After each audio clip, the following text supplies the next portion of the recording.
Halo semuanya, berjumpa kembali di channel Sobat Dikmas. Oke teman-teman, di sini kita akan membahas masalah pembaruan-pembaruan yang akan ada di semester genap, terutama yang berkaitan dengan Dapodik. Nah, di sini kita khususkan untuk membahas Verbal PD. Nah, apa saja pembaruan-pembaruan di Verbal PD?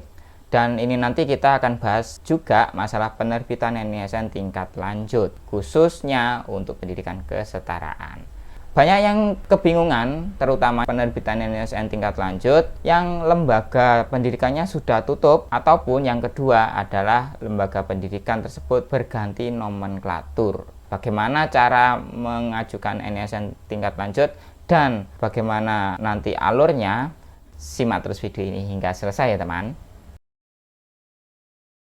Oke teman-teman, pastinya kita langsung saja. Apabila teman-teman masuk pada Verbal PD, akan ada tampilan seperti ini. Nah, pada semester genap, teman-teman fokuskan saja untuk memperbaiki residu di sini ya. Jadi, bagi teman-teman yang masih memiliki data residu, terutama residu NIK, residu nama ibu kandung, dan residu nama lengkap untuk peserta didiknya, bisa segera diperbaiki dan padankan dengan Dukcapil itu ya. Apabila ada kesalahan pada Dukcapil tidak sesuai dengan dokumen yang sah, pastinya teman-teman bisa menginformasikan kepada wali murid ataupun langsung ke peserta didiknya untuk mengupdate data Dukcapilnya, terutamanya pada KK ya, karena yang mensinkronkan data Dapodik dengan Dukcapil adalah KK.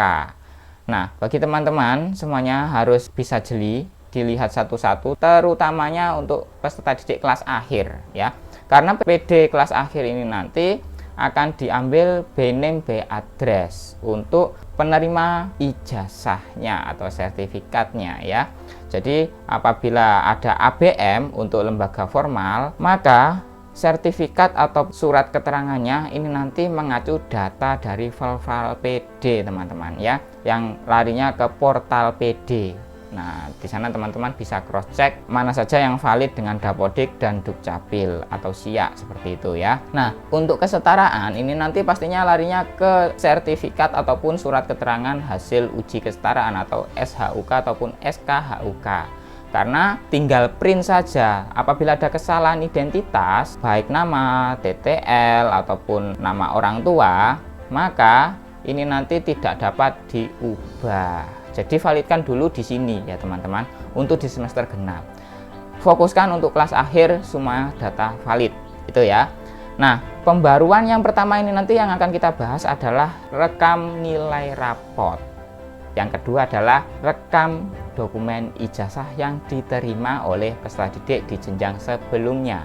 Dan yang kedua adalah nanti kita bahas masalah penerbitan NISN tingkat lanjut, yang mana banyak kebingungan masalah lembaga yang tidak ada daftar asal sekolahnya, kemudian nama lembaga pun itu pun juga sudah berganti atau berubah nama sekolahnya seperti itu ya.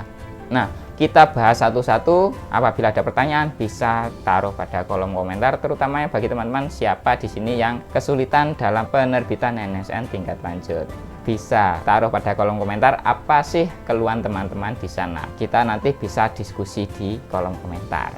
Oke, sebelum rilis Dapodik di versi yang baru di semester genap, kita fokuskan pada Verbal PD ya teman-teman. Nah, bagi teman-teman silakan masuk pada menu peserta didik, akan ada data identitas masing-masing PD. Silakan klik gambar orang yang paling kanan di sini.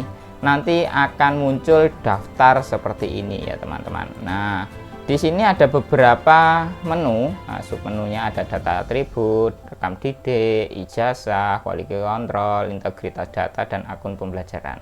Di sini kita fokus dua submenu ini ya teman-teman. Ada e-rapor dan juga ijazah. Nah, apa sih maksud kedua submenu ini kok tiba-tiba ada? Yang pertama teman-teman, apabila rekam didik ini sudah muncul, maka akan diintegrasikan dengan data e-rapor. Nah, e-rapor ini juga akan selalu mengikuti dari inputan nilai di Dapodik yang tersinkron ke server pusat. Nah, fungsi dari e-rapor ini tujuannya nanti ke e-ijazah teman-teman ya. entah tahunnya kapan, pastinya akan ada e-ijazah, yang mana ijazah ini nantinya tidak akan ditulis tangan tetapi langsung cetak seperti itu. Saya dengar-dengar seperti itu ya. Benar ataupun tidak kita tunggu saja juknis ijazah.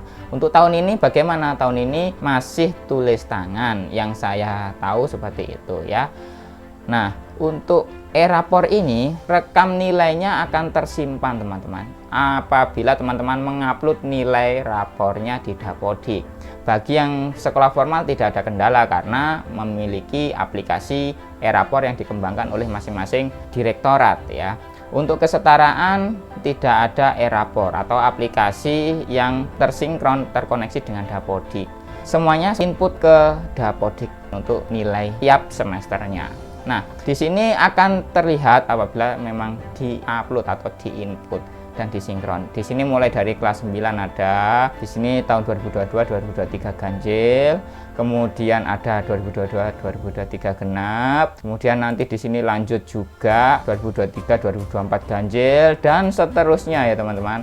Apabila memang sampai yang terbaru tahun pelajaran saat ini bisa diinputkan untuk rekam nilai rapornya. Nah, di sini untuk controlling dari manajemen dinas juga kelihatan ya teman-teman. Dari manajemen dinas itu siapa saja si A, si B, si C yang sudah ada nilai raportnya, terutama di kelas akhir. Apabila operator dinas mendownload daftar nilainya, pastinya juga akan muncul mana saja yang kosong, mapelnya, yang tidak ada nilainya dan sebagainya. Nah, di satuan pendidikan bisa kontrol masing-masing individual di sini ya teman-teman pada Verval PD. Jadi teman-teman jangan sampai lalai, setiap semesternya bisa diupload nilainya. Ingat ya, diupload nilainya semua mapel. Nanti pengaruhnya di mana? Apabila e-ijazah sudah diberlakukan dan lembaga satuan pendidikan langsung cetak sendiri ijazahnya. Itu ya. Nah, yang kedua kita bahas menu ijazah. Nah, di sini teman-teman, untuk ijazah pada Dapodik bisa menginput sekolah asal dan juga nomor seri ijazahnya. Nah, di sini untuk tanggal terbit dan nomor serinya otomatis dari penatausahaan penggunaan belangko ijazah di tahun-tahun sebelumnya.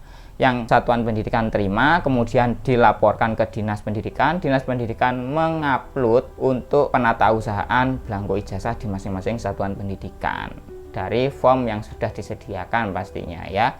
Nah, di sini sama dari sekolah, kemudian bentuk pendidikannya, nomornya, kemudian nomor seri ijazahnya dan tanggal terbit ijazahnya. Apabila teman-teman pada Dapodik mengupload ya, di sini bisa masuk pada menu peserta didik, kemudian klik salah satu peserta didiknya pada menu registrasi. Di sini teman-teman juga bisa cross check, masukkan nama sekolahnya dan juga masukkan nomor ijazahnya. Di sini sudah ada pembaruan untuk memasukkan nomor seri ijazah dan juga asal sekolah pada info ya di semester ganjil kemarin. Kalau tidak salah sudah diinstruksikan untuk menginput di sini ya. Oke.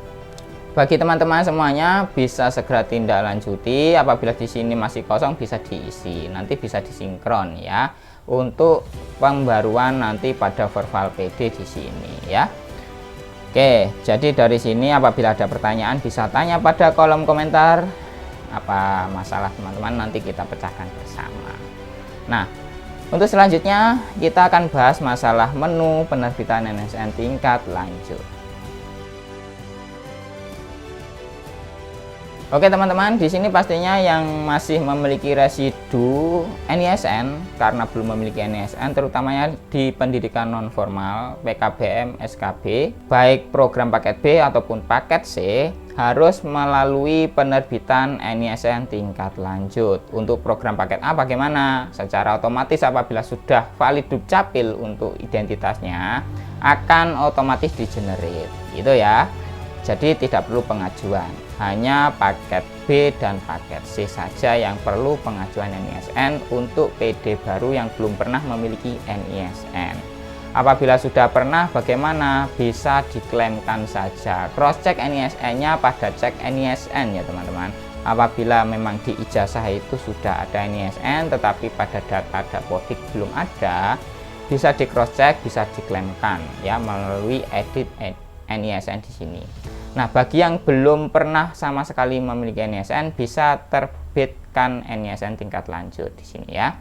Nah, permasalahannya banyak yang mengalami kendala.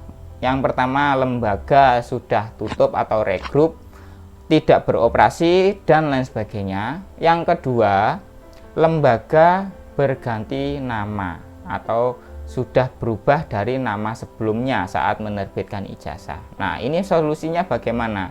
Kita bahas dulu yang sekolah regroup, tidak aktif dan lain sebagainya ya teman-teman.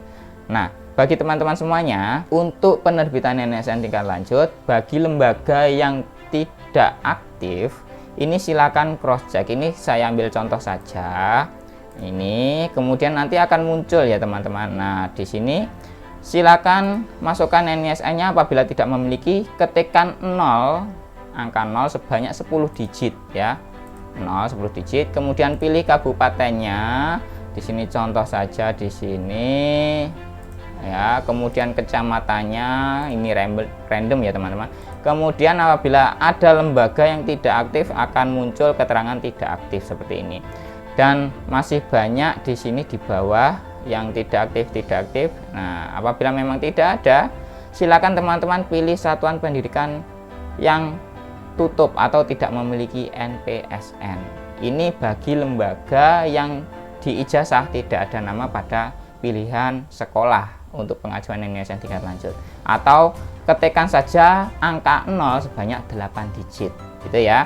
Kita pilih ini apabila memang tidak ada daftar nama lembaganya, kemudian pilih tahun lulus pada ijazah ya, tahun berapa, contohnya tahun 92 contohnya seperti itu. Kemudian pilih tingkat akhirnya, mungkin lulus SD ya, jadi kelas 6. Kemudian upload di sini ijazah aslinya ya teman-teman, atau fotokopi ijazah yang terlegalisir.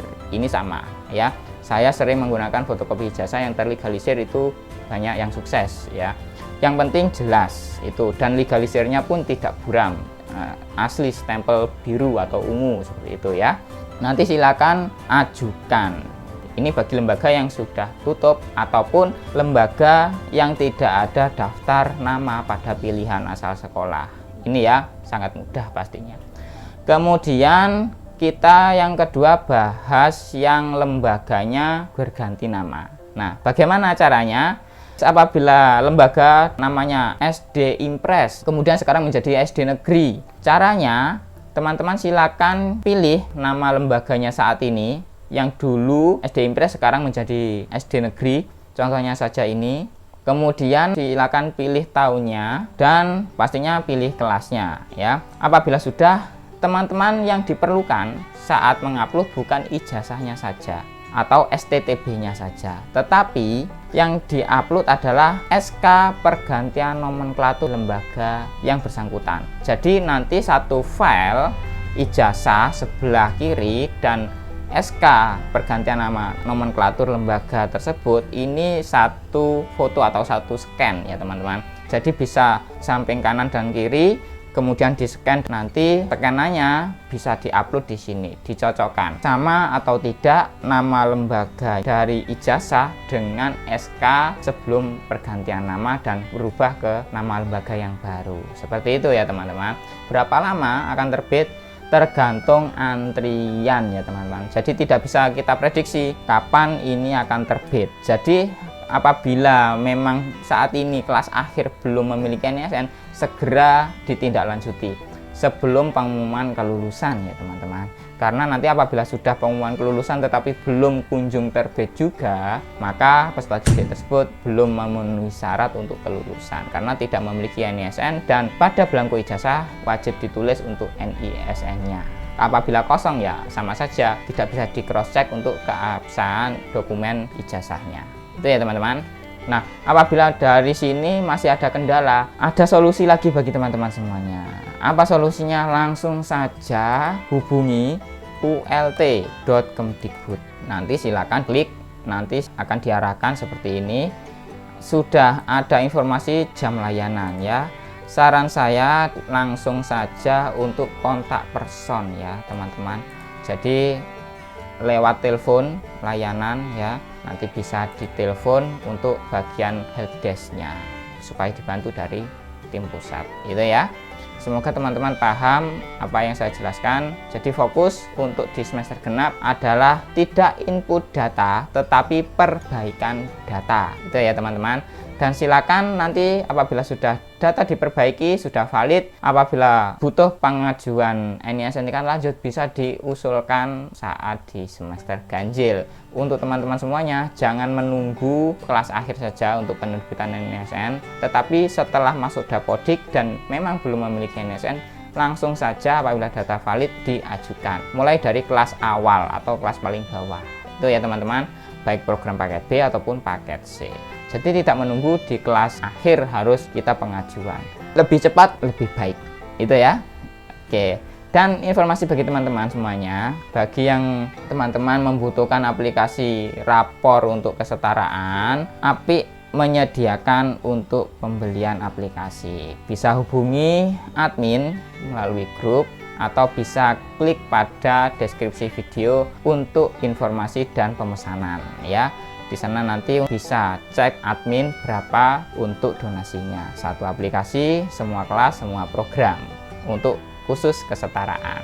Dan sambil promosi juga, teman-teman silakan kunjungi portal Sobat Dikmas. Di sini saya sediakan untuk pedoman satuan pendidikan dan juga ada kumpulan video tutorial. Bagi yang ingin bergabung grup WA bisa di sini untuk join. Dan bagi teman-teman, saya buka kelas menjadi member pendampingan Satpen ya. Bagi teman-teman operator atau satuan pendidikan yang ingin menjadi member admin Sobat Dikmas, bisa hubungi admin atau langsung saja klik gabung member di sini, nanti pilih kelas pendampingan Satpen ya untuk di member YT. Lebih mudahnya bisa hubungi langsung untuk adminnya lewat grup WA ya. Nanti fasilitas-fasilitas pasti banyak, terutamanya adalah kita saling berbagi aplikasi yang admin kembangkan dan juga ada tatap maya setiap minggunya untuk pendampingan langsung face to face dengan admin. Itu ya salah satu benefitnya. Oke teman-teman, mungkin itu dulu informasi pada video kali ini. Semoga bisa membantu, bisa menjadi solusi bagi teman-teman yang mengalami kendala. Dan semoga bisa segera terselesaikan untuk masalahnya, terutama NISN ya teman-teman ya. Terima kasih sudah menonton dan pastinya kita akan bertemu kembali pada video berikutnya. Terakhir kali, admin mengucapkan salam satu data, salam operator hebat, dan salam sehat bagi kita semuanya. Salam API, salam data berkualitas.